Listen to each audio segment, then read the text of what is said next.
sir. Yes sir. Ẹ wà láwọn olórin tó wà perform bílí ni. Ẹ confirm. Kí ni ká máa expect? Ó yẹ kẹ́ ti mọ̀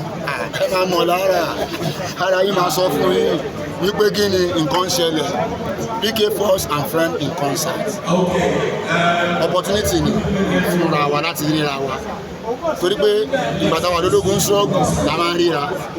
ìgbà tó náà ti ṣe ìyanu fún oníkálukú bíi pé wọ́n sọ pé ìgbésẹ̀ iṣẹ́ kó oṣù lérè Atawewe ń wọ ọbẹ̀ kì í pàdé ṣùgbọ́n ní alẹ́ yìí ẹ rí pé èèyàn pọ̀ bí tẹ máa rí tó jó lórí gidi bẹ́ẹ̀ ni wọ́n pọ̀ mí náà máa ṣe kí ni wọ́n máa yà pa ṣẹ́rí kí ni tí wọ́n ṣe lé ní opportunity ni fún wa láti tún fi discover àwọn nǹkan kan ẹ̀yẹ because mo gbọ́ nínú àwọn ọ̀rọ̀ tí ẹ ti béèrè pé kí ló fà á tí onifuji tuntun ẹ bá wo dáadáa most of àwọn tí yóò fẹ́ kọrin wọ́n ṣọ̀lẹ wọ́n ṣọ̀lẹ ẹ mọ̀ dí wọ́n fẹ́ kọrin bí Atawewe wọ́n fẹ́ kọrin bí Obesere wọ́n fẹ́ kọrin bí Wasiu Ayinde wọ́n fẹ́ kọrin bí Pasuma wọ́n fẹ́ kọrin bí Ayuba wọ́n fẹ́ kọrin bí Òṣùpá wọ́n fẹ́ kọrin bí Rẹ̀mí Àlùkò wọ́n fẹ́ kọrin bí Màláíkà wọ́n fẹ́ kọrin bí Táyé Currency wọ́n fẹ́ kọrin bí Rẹ̀mí Àlùkò kò lè wọ́ bàbá fẹ́ discover artist tuntun nínú gbogbo àwọn tí mo dárúkọ yìí ibẹ̀ ló ti máa yọ títí ẹ ṣẹ́rí tí ìyàn bá wà tí ò bá ti ní àmì ìdánimọ̀ kó o lè lọ́bi kankan ó kè ń sìn tó bá kọ́ níbi Wasiu Ayinde tó ń kọ́ níbi Atawewe ó pẹ́ bóyá Atawewe máa gbéṣẹ́ yìí lẹ̀ tó fẹ́ máa kọ́ níbi tiẹ̀ ó gbéṣẹ́ yẹn lárugẹ tí wọ́n bá yọ nínú nǹkan Atawewe ń kọ́ tó yọ tiẹ̀ tó ládẹ̀ títì táwọn bá fi iṣẹ́ yẹn lẹ̀ iṣẹ́ yẹn á ṣe kí ni ìwà tó bá jẹ́ ẹ̀yìn náà wò nígbà tí àwọn bàbá Àyìnlá Ọmọwúrà ń kọ́ nínú bẹ̀ Alhaji Dr. Sikiru Ayinde Barrister wọ́n ṣe wéré èmi náà ṣe wéré wọ́n ṣe padà sí Fuji ẹ wá wọn tí Fuji dìde ni ẹ wo bó ṣe fẹ̀ nínú agbádá yẹn oníbùbá yọ ṣòkòtò yọ nínú ẹlẹ́mí ti yọ tèmi nínú tiẹ̀ mo wá sọ tèmi di agbádá ẹ̀wù ṣòkòtò so wọ́n ṣọ̀lẹ even kò fẹ́ kọ hip hop wọn tó bá ládẹ̀ títì wọn lè dá ẹ mọ́ so mo bẹ̀ wọ́n gbọ́dọ̀ lé identity torí pé ẹ wòrán sìn ẹ ń bèrè ọ̀rọ̀ lọ́wọ́ àwọn èèyàn tó bá jẹ́ pé wọ́n kọ́ níbi ẹnìkan ní ní wojú mi nà ẹjọba wọ́n kọ́ níbi ṣùgbọ́n pàtẹ́kùn bá bí ṣe Atawewe lójó kò ètò òsèré Mr. Spirit ẹ̀dá mi mọ̀ torí pé kí ni mo jà fúnra mi mo jagun nínú ẹ̀ mo yọ tèmi Ọlọ́run dẹ̀ ṣe kí ni ó dẹ̀ gbà fún mi ó dẹ̀ gbogbo ẹ̀ yọ so wọ́n ṣọ̀lẹ ni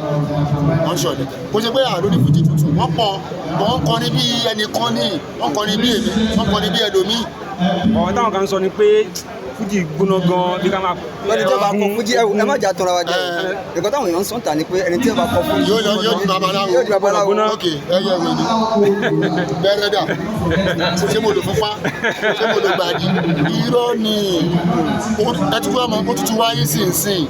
social media wà bí ṣe wà yìí mo lè máa dákọ̀ ní pẹ̀lú fóònù mi kéèyàn bíi 10 million máa wò mí náà àbí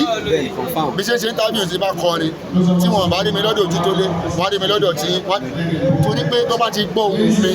wọ́n ti mọ̀ pé Atawewe lélẹ́yìí ìgbà tó dúdú náà máa ní ẹ máa ní babaláwo babaláfa máa ní irọ́ ni ìbùkún Ọlọ́run ní mú ní ìlà láìsí làálàá kú tó o bá ti tẹ pámọ́ṣẹ́ Ọlọ́run tó wà lókè ó rí oníkálukú ṣẹ́rí gbogbo wa bá ṣe wà ojú Ọlọ́run ó rí gbogbo wa tó bá ti kọjú sí ẹ báyìí ó kọjú sí ẹ nìyẹn ṣùgbọ́n tó o bá ṣọ̀lẹ Ọlọ́run náà wò pé ó gbéra tó o bá gbéra èmi Ọlọ́run á fi ìbùkún mi sínú iṣẹ́ ọwọ́ rẹ̀ àbí wọ́n ní ìbùkún ní fún ọmọ ọ̀dọ̀ náà tó fi kí ni tó fi ọgbọ́n ṣe ẹjọ́ ẹ̀yin journalist náà ẹ ní nǹkan tó pọ̀ láti ṣe ẹ wòrán sùn tí ẹ jẹ́ ká wò báyìí bí kéèyàn kan sọ pé òun second Atawewe o ò lè jẹ́ second Atawewe for the rest of your life tó bá jẹ́ fi second Atawewe yẹn dìde tètè yà because tó bá pẹ́ tó bá yá àwọn kan ní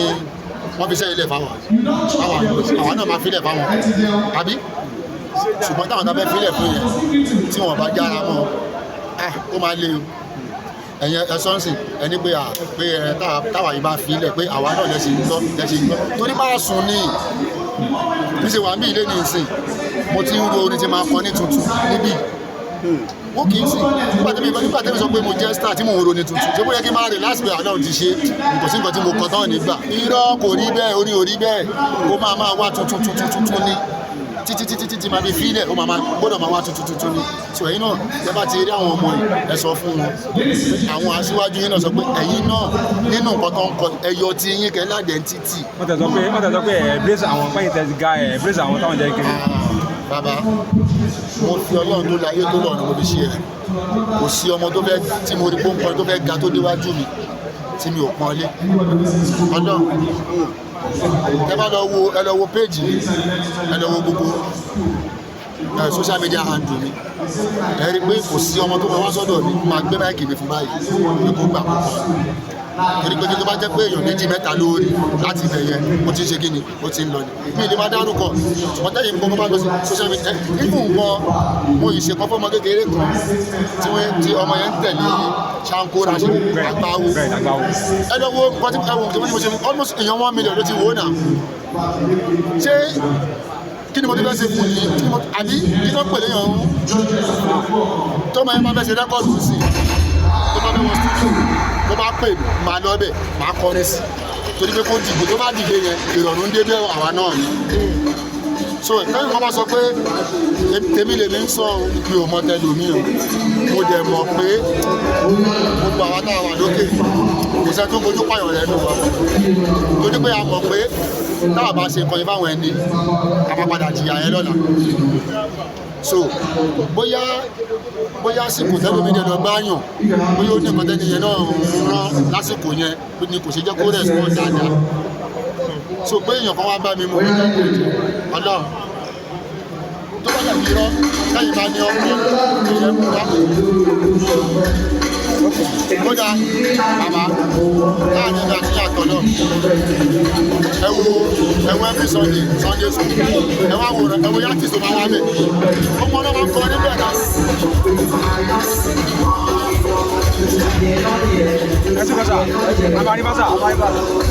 Hey, thanks for watching this video. Subscribe on our YouTube channel. Subscription is free. You can call us on 0080597807 for your event coverage. Thanks.